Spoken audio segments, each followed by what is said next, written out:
So hello guys, welcome to B Bell again. मैं प्रतीक शर्मा। भैया आज की जो है इस वीडियो के अंदर हम इंटरप्रिटेशन ऑफ स्टैट्यूट को जो स्टार्ट करने वाले हैं। अभी मैंने वीडियो पूरी बना ली, ठीक है, और मैंने देखा नहीं और वो माइक जो है वो कनेक्ट ही नहीं हुआ था सही से। चलो कोई नहीं, दोबारा से बना लेते हैं यार। अपनी फैमिली के लिए जो है दो बार मेहनत तो करी जा सकती है। तो इट मीन्स तो इंटरप्रिटेशन का मतलब क्या हुआ? It means to give meaning to the particular thing. ठीक है जी, बड़ा आसान हो गया। इंटरप्रिटेशन नाम से समझ आ रहा है, इंटरप्रेट करना, सोच समझ के सूझबूझ लगाना अपनी, तो वही चीज़ हो गई। तो it means give meaning to a particular thing. Government power has been divided into three things, मतलब तीन चीज़ों के अंदर गवर्नमेंट की पावर है: लेजिस्लेचर, एग्जीक्यूटिव और जुडिशरी। तो जो प्राइमरी फंक्शन जुडिशरी का है वो क्या है? इंटरप्रिटेशन। बड़ा आसान हो गया। तो जुडिशरी ही जो है वो इंटरप्रेट करेगी और उसी का ही काम है। सैलमन की भाषा में जो है वो कह रहे हैं interpretation is the process by which the court seek to ascertain the meaning of the legislature through the medium of authorized forms in which it is expressed। बड़ा आसान हो गया।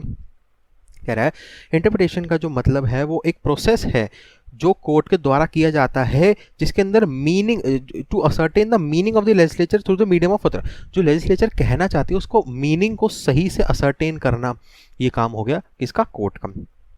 मतलब लॉ बना है, उसके अंदर मर्डर लिखा हुआ है कि भाई ये है, till that hang till that death वाली लाइन जैसे लिखी हुई, तो उसको इंटरप्रेट करना प्रैक्टिकल वे के अंदर कैसे वो एप्लीकेबल होगा। मर्डर कैसे होगा, क्या होगा, किडनैपिंग है उसकी डेफिनेशन, वो लिटरल भी होता है, कई कई तरह के, वो आगे देखेंगे किस तरीके का इंटरप्रिटेशन होता है। क्रॉस, CROSS, क्रॉस बंदे का नाम है। इसके according it is the process by which the court determine the meaning of the statutory provisions for the purpose of applying it to the situation before them. तो बड़ा आसान हो गया। वही सेम चीज़ जो है प्रैक्टिकल एप्लीकेशन की के लिए ही जो है इंटरप्रिटेशन जो है कोर्ट करती है। तो केस था एक शांति स्वरूप सरकार वर्सेस प्रदीप कुमार सरकार। तो सरकार जी हमारे मतलब सुप्रीम कोर्ट जो हमारी कह रही है, Supreme Court held that if two interpretation are possible of the same statute then the one which validates the statute must be preferred. तो वही चीज़ हो गई, अगर एक किसी चीज़ के स्टैट्यूट के दो इंटरप्रिटेशन निकल के आ रहे हैं तो सबसे जो क्लोजेस्ट जो स्टैट्यूट में जो कहा गया है उसको जो सबसे क्लोजेस्ट इंटरप्रिटेशन आएगा प्रैक्टिकल वे के अंदर एप्लीकेबल भी होना चाहिए, वो जो है उसको कंसीडर कर दिया जाएगा। ठीक है जी। So interpretation is the art और process of determining the intended meaning of the written document such as constitution, statute, contract, deed, ये सब जो है उसका इंटरप्रिटेशन करना। ठीक है। Interpretation is done by the court when a dispute arise. Courts can not interpret arbitrarily. बहुत important point है। कह रहा है कि तुमको जो है कोर्ट के पास जो इंटरप्रिटेशन की पावर है ये तभी है जब कोई डिस्प्यूट राइज होगा। ऐसे नहीं कि आते चलते फिरते राही को वहाँ भी कॉन्स्टिट्यूशन इधर आ जा तू, अच्छा भाई तेरे आर्टिकल में कुछ, इसको इंटरप्रेट करते हैं इस आर्टिकल को। ऐसे बैठे बैठे कुछ नहीं करना तुमने, हवाई में हवा तीर नहीं चलाने। तो कोई डिस्प्यूट राइज होगा तभी जो है करना है। It is the art of finding out true sense of enactment by giving words there natural and ordinary meaning. तो वही चीज़ हो गई, ट्रू सेंस के अंदर वो चीज़ या उस लॉ में क्या लिखा हुआ है या उस स्टैट्यूट में क्या लिखा हुआ है वो चीज़ को जो है निकाल के हमें देखना है जो प्रैक्टिकली अप्लाई हो जाए। 50 साल पुराना लॉ अभी हो सकता है, मैं मना नहीं कर रहा, अप्लाई हो सकता है, लेकिन विद सम चेंजेस। तो वही चीज़ हो गई, changing needs of the society, the law has to change. चलो ये तो बात की बात है। अब एक छोटा सा टॉपिक इसके अंदर ही कवर कर लेते हैं, वीडियो ज़्यादा लंबी तो बनी नहीं है। Important points to remember at the time of interpretation. क्या इंपॉर्टेंट ऐसे पॉइंट्स हैं जो तुम्हें रखने पड़ेंगे याद जब तुम इंटरप्रिटेशन कर रहे हो? ये जो है चीज़ ये सिर्फ उनके लिए, ये ऐसा नहीं कि जुडिशरी के लिए है ये चीज़ कि भाई तुम्हें जुडिशरी को ये 3-4 पॉइंट अप्लाई मतलब याद रखने इंटरप्रिटेशन करते हुए, ये हमें भी पता होने चाहिए। क्योंकि अगर हमारा कोई केस जाता है कोर्ट में और जुडिशरी जो है उसको इंटरप्रेट कर रही है किसी स्टैट्यूट को, तो हमें पता होना चाहिए कि या ये पॉइंट्स वैलिडेट करें जुडिशरी या नहीं करें। क्या है वो points? Statute must be read as whole in context. पहली बात ये नहीं कि एक लाइन लिखी हुई है उसी को इंटरप्रेट, उसी के अंदर घुस गए हो कि साला इसी को ही करना है, ऐसा नहीं हो। पूरे एक्ट को जो है, पूरे जो चीज़ है उसको पूरा पढ़ो, read as whole in context, पूरे को कॉन्टेक्स्ट लेकर तब तुमने करना है।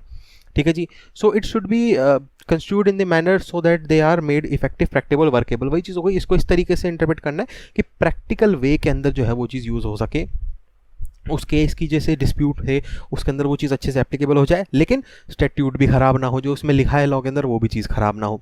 ठीक है। The process of construction combines both the literal and purposive approaches. तो वही चीज़ हो गई, लिटरल या फिर चाहे तो बिल्कुल लिटरल, मतलब जो लिखा है कि भाई मर्डर में ये है तो ये मर्डर ही है, किडनैपिंग में किडनैपिंग है, तो लिटरल उठा के डाल दिया। दूसरा पर्पस अप्रोच कि भाई इसका पर्पस को जो उसको अप्लाई करो इस तरीके से। तो एक और जो है छोटा सा टॉपिक इसके अंदर कवर कर लेते हैं, वीडियो तो ज़्यादा बड़ी बनी नहीं है। टाइप्स ऑफ इंटरप्रिटेशन, फटाक से देख लेते हैं कितने तरीके के जो हमारे यहाँ पर इंटरप्रिटेशन होते हैं।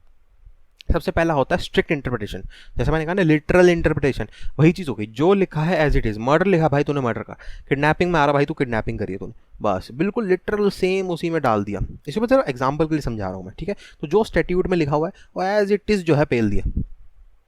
So it is confined to the letter, that is the actual word which is used in the statute, वही चीज़ हो गई। When the words are given their ordinary and natural meaning, it is known as literal interpretation or literal legis, legis, ठीक है, वही चीज़ हो गई। It is a duty of the court not to modify the language of the act, ये भी duty है court की कि एक्ट में जो लिखा है, ये जो लॉ में जो लिखा हुआ है, जैसे मर्डर की डेफिनेशन में, उसको ना छेड़े, एज इट इज़ डाल दे, उसको अप्लाई कर दे, लेकिन उस वर्ड में जो है, उस लाइन में जो है छेड़खानी नहीं होनी चाहिए भैया। देखो फिर आ जाता है exceptions to the rule of liberal interpretation. जो लिबरल इंटरप्रिटेशन है, sorry literal, sorry my fault, literal जो अभी हम पढ़ रहे हैं, ये स्ट्रिक्ट इंटरप्रिटेशन जिसको कहते हैं, एज इट इज़ उठा के डाल दिया। इसके जो है कुछ एक्सेप्शंस हैं, क्या एम्बिग्यूटी नहीं होनी चाहिए, इनकन्सिस्टेंसी नहीं होनी चाहिए, इनकम्प्लीटनेस नहीं होनी चाहिए, या अनरीजनेबलनेस नहीं होनी चाहिए। मतलब ऐसा ना हो कि वो हुआ कुछ है, एक्ट में कुछ लिखा है और दोनों को कंबाइन करके हो कुछ रहा है, समझ गए ना, थोड़ा सा मैचिंग भी होनी चाहिए। दूसरे तरीके का हमारा आता है लॉजिकल इंटरप्रिटेशन, नाम से समझ आ रहा है, लॉजिक लगाया जा रहा है। So it give rise to to if it give rise to two or more construction at the same time then the construction which validate the object of the act, वही सेम चीज़ जो हमने पीछे पढ़ी थी कि अगर एक स्टैट्यूट के दो इंटरप्रिटेशन निकल के आ रहे हैं तो जो सबसे क्लोजेस्ट इंटरप्रिटेशन होगा, जो स्टैट्यूट की जो बात की गई है वो भी अप्लाई हो रही हो और जो केस है उसमें भी, तो उसको जो है यहाँ पर वैलिडेट कर दिया जाएगा, ठीक है जी। तो अब मेरे अकॉर्डिंग जो है वीडियो तो ज़्यादा बड़ी नहीं बनी है, नहीं बनी ना वीडियो ज़्यादा बड़ी, कंटिन्यू कर दूँ?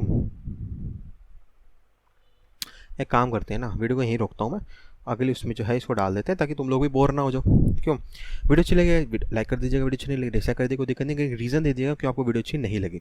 बाकी भैया कमेंट सेक्शन वीडियो में आप लोग दिया हुआ है, कोई भी क्वेश्चन सजेशन क्वेरी डाउट है कमेंट करिए, मैं पूरी कोशिश करूँगा आपको रिप्लाई करने की। बाकी डिस्क्रिप्शन के जो वीडियो का डिस्क्रिप्शन है उसमें मेरे सारे कॉन्टैक्ट लिंक्स मिल जाएंगे, इंस्टाग्राम का भी लिंक मिल जाएगा और कॉल मी फॉर ऐप का भी लिंक मिल जाएगा। कॉल मी फॉर ऐप क्या है, उस ऐप को इंस्टॉल करो, वहाँ पर BBL भी यहाँ सर्च करो या प्रतीक शर्मा सर्च कर दो, सीधा जो है मेरे से कॉल पे जो है बात कर सकते हो अगर आपको कोई भी क्वेश्चन पूछना है, कुछ भी सजेशन, ठीक है जी। भैया सब्सक्राइब करा हुआ तो आपसे बढ़िया बंदा कोई नहीं, सब्सक्राइब नहीं करा तो कर लो, बहुत इंपॉर्टेंट सब्जेक्ट जो है तुम लोग कर रहे हो मिस। सब्सक्राइब के साथ एक बेल आइकन होगा, उसको क्लिक करके ऑल पे कर देना ताकि सारी नोटिफिकेशन आपके पास जो है पहुंच जाए जैसे ही मैं कोई भी टॉपिक की जो है वीडियो डालता हूँ। चलो जी था इस वीडियो के अंदर, thanks for watching to BBL, यहाँ पे शर्मा साइनिंग और बाय, टेक केयर एंड या कोरोना से बच के फैल रहा है भैया, समझ जाओ बकचोदी फैल रहे हो तुम लोग बहुत ज़्यादा। Being a fan, that's what they call me. I promise that you never